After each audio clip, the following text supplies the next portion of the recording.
been in trap house. We fuck all you bitches at the trap house. I can't trust you, I can't give you real address. I can't trust you, I can't give you real address. They don't mean that be like Jerry Stacker. I might fall in love with my trap house.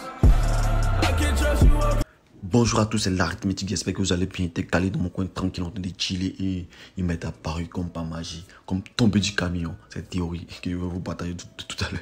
Dites-moi ce que vous en pensez en commentaire, lâchez un gros pouce bleu si vous appréciez. Déjà Granola, il a une apparence humaine. C'est un mec stylé avec des lunettes robotiques sur le côté. Le mec, on sait qu'il veut faire du sale. Il n'est pas du bon côté de la force, je pense. Alors, nous savons tous que lorsque Zeno a détruit les univers, les anges n'ont pas été détruits, ils ont été mis de côté, ils sont allés jouer au golf comme Gareth Bale en attente. Mais je pense que les anges n'étaient pas contents de jouer au golf, ils étaient énervés parce que Zeno a détruit leur univers. Je pense qu'ils avaient envie de se venger. Alors je pense qu'il y a eu un coup d'état et les mecs ont essayé de niquer Zeno, mais Zeno était trop puissant, il les a tous fait disparaître. Le Daishinkan n'était pas content, il n'était pas d'accord avec la décision de Zeno, mais puisque l'ordre hiérarchique impose, le Daishinkan a respecté la décision de Zeno, mais néanmoins, il a décidé de ressusciter les anges, mais plus en ange, mais en humain, comme il a fait avec Murus récemment. Je pense que c'était pas la première fois qu'il le fait. S'il a su faire rapidement avec Murus, je pense qu'il avait déjà fait auparavant. Bref. Alors les anges, maintenant devenus humains, chacun s'est cassé un peu de son côté pour vivre sa vie normale, puisque je pense qu'ils ont été dépossédés de leur puissance divine.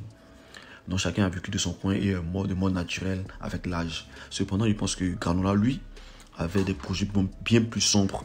Il voulait retrouver sa nature angélique et retrouver sa puissance d'Adam. Alors je pense que le mec, il était peut-être un ange assez scientifique, ou bien un ange avec des connaissances assez élevées, ou bien il connaissait l'existence des Dragon Ball pour essayer de se rendre mi-humain, mi-robot pour avoir une espérance de vie plus longue. Puisque les robots, normalement, ça ne meurt pas. Donc ça recharge les batteries, sa vie.